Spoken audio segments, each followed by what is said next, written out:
Hi friends, welcome to our channel. இந்த வீடியோவில் நம்ம என்ன பார்க்க போகிறோம் அப்படின்னா நியூ சிலபஸ் பேஸ் பண்ணி ஜிஎஸ்ல இருக்கக்கூடிய பாலிட்டியோட வேர் டு ஸ்டடி வீடியோ குரூப் 4 பேசிக்ஸில் நம்ம பார்க்க போகிறோம். ஓகேங்களா? குரூப் 4 பேசிக்ஸுங்கிறப்போ ஃபுல் அண்ட் ஃபுல் நம்ம ஸ்கூல் புக்கை பேஸ் பண்ணி மட்டும்தான் இதில் கண்டென்ட் இருக்கும். சரிங்களா? சரி, ஃபஸ்ட்டு பார்த்தோம் அப்படின்னா இந்திய அரசியல் அமைப்பு. அப்போ இந்த இந்திய அரசியல் அமைப்பு அப்படிங்கிற டாபிக் எங்கெல்லாம் கவர் ஆகுது அப்படின்னு பார்த்தோன்னா 10th யூனிட் 1 கவர் ஆகுது. அதாவது குடிமையியல் பகுதியில் 10th யூனிட் 1 கவர் ஆகுது. அடுத்து 12th அரசியல் அறிவியலில் யூனிட் 1 கவர் ஆகுது. 10th 12th இது ரெண்டுலேயும் கவர் ஆகுது. நெக்ஸ்ட்டு பார்த்தோம் அப்படின்னா அரசியலமைப்பின் முகவுரை, அரசியலமைப்பின் முக்கிய கூறுகள், குடியுரிமை, அடிப்படை உரிமைகள், அடிப்படை கடமைகள், அரசின் நெறிமுறை கோட்பாடுகள், இந்த எல்லா டாப்பிக்குமே 10th சோசியலில் குடிமையியலில் இருக்கக்கூடிய யூனிட் 1லையும் 12th இந்திய அரசியலமைப்பு அப்படிங்கிற முதல் பாடத்துலேயுமே கவர் ஆகுது. சரிங்களா? இதுவுமே 10th and 12th. சரி, நெக்ஸ்ட்டு பார்த்தோம் அப்படின்னா ஒன்றியம், மாநிலம் மற்றும் யூனியன் பிரதேசங்கள். இது எங்கெல்லாம் கவர் ஆகுது அப்படின்னா நம்மளோட 12th தேச கட்டமைப்பின் சவால்கள் அப்படின்னு சொல்லிட்டு 7th யூனிட்லையும், அதே மாதிரி 12th ஹிஸ்ட்ரியில் காலனியத்துக்கு பிந்தைய இந்தியாவின் மறுகட்டமைப்பு அப்படின்றக்கூடிய யூனிட் 8லையும் கவர் ஆகுது. இது எங்கே இருக்குதுன்னு பார்த்தோன்னா நம்மளுடைய ஹிஸ்ட்ரி புக்கில் இருக்குது. நெக்ஸ்ட்டு பார்த்தோம் அப்படின்னா ஒன்றிய நிர்வாகம், ஒன்றிய நாடாளுமன்றம், மாநில நிர்வாகம், மாநில சட்டமன்றம் அப்படின்றக்கூடிய டாபிக்ஸ். இது எங்கெல்லாம் கவர் ஆகுது அப்படின்னா நம்மளோட 10th மத்திய அரசு அண்டு மாநில அரசு அப்படிங்கக்கூடிய பாடங்கள். அப்புறம் 8th மாநில அரசு எவ்வாறு செயல்படுகிறது அப்படிங்கிற பாடம். 7th மாநில அரசு டேர்ம் 2 இருக்குது. அடுத்து பார்த்தோன்னா 12th சட்டமன்றம், அடுத்து ஆட்சித்துறை, இந்தியாவில் நிர்வாக அமைப்பு அப்படிங்கக்கூடிய இந்த 3 பாடங்கள். சரிங்களா? இது வந்து 3மே அரசியல் அறிவியலில் இருக்கக்கூடியது 12th புக்கில். அப்போ 10th மத்திய அரசு, மாநில அரசு, 8th மாநில அரசு எவ்வாறு செயல்படுகிறது, 7th மாநில அரசு, 12th 3 பாடம் சட்டமன்றம், ஆட்சித்துறை, இந்தியாவில் நிர்வாக அமைப்பு அப்படிங்கக்கூடியது. நெக்ஸ்ட்டு பார்த்தோன்னா இந்தியாவில் அதாவது கூட்டாட்சியின் அடிப்படை தன்மைகள், மத்திய மாநில உறவுகள் எப்படி இருக்குது அப்படிங்கக்கூடிய டாபிக். இது எங்கே கவர் ஆகுது அப்படின்னா 12th புக்கில் இந்தியாவில் கூட்டாட்சி அப்படின்னு ஒரு டாபிக் இருக்குது, ஒரு யூனிட் இருக்குது, அதில் கவர் ஆகுது.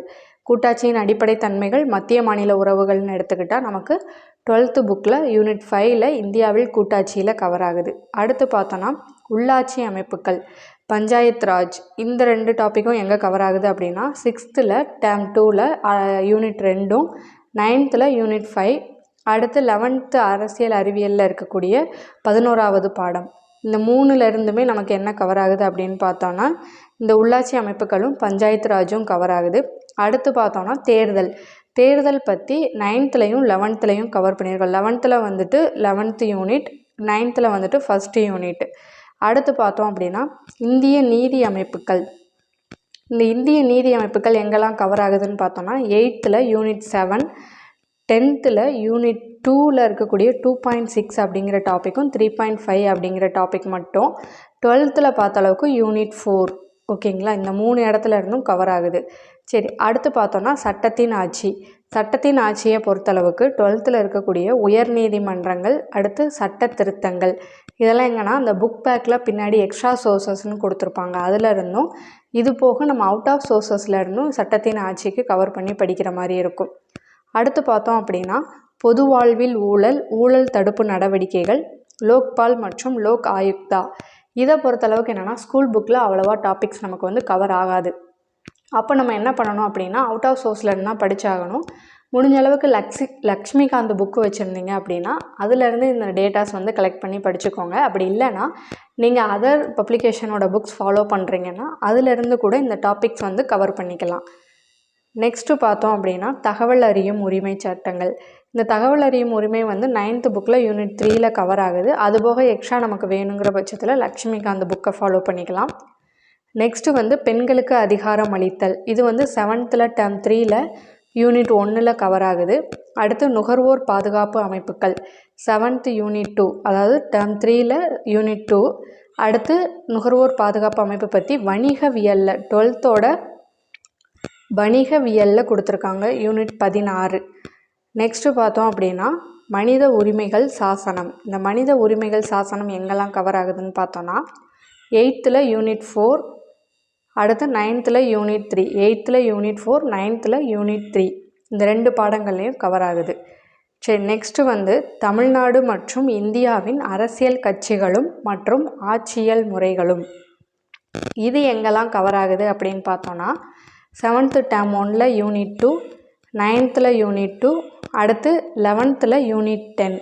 இந்த 3 பாடங்கள்ல இருந்துமே நமக்கு கவர் ஆகுது. இது போக நடப்பு நிகழ்வுகள் நம்ம வந்து அன்னன்னைக்கு பொலிட்டிக்கல் ரிலேட்டடாக வரக்கூடிய நடப்பு நிகழ்வுகள் எல்லாமே கவர் பண்ணியிருக்கணும். சரி, இது மட்டும் படித்தா போதுமான்னு கேட்டால் நம்ம எக்ஸ்ட்ரா கண்டென்ட்டும் படித்து வச்சுருக்கணும். அந்த எக்ஸ்ட்ரா கண்டென்ட் என்னென்னலாம் நம்ம படிச்சுக்கிட்டால் நல்லதுன்னு பார்த்தோன்னா, பாலிட்டியோட அட்டவணைகள், என்னென்ன பகுதிகள் இருக்குது, என்னென்ன விதிகள், அடுத்து முக்கியமான வழக்குகள், என்னென்ன வழக்குகள்லாம் இது வரைக்கும் என்னென்ன ஆர்டிக்கல் ரிலேட்டடாக போட்டிருக்காங்க, அதனுடைய தீர்ப்புகள் என்ன, அப்புறம் பாலிட்டியில் அரசியல் சார்ந்த அமைப்புகள் என்ன, அரசியல் சாராத அமைப்புகள் என்ன, அரசியல் அமைப்பு சார்ந்த சட்ட திருத்தங்கள் என்னென்ன, இதெல்லாம் நம்ம வந்து முக்கியமாக தெரிஞ்சு வச்சுருக்கணும்.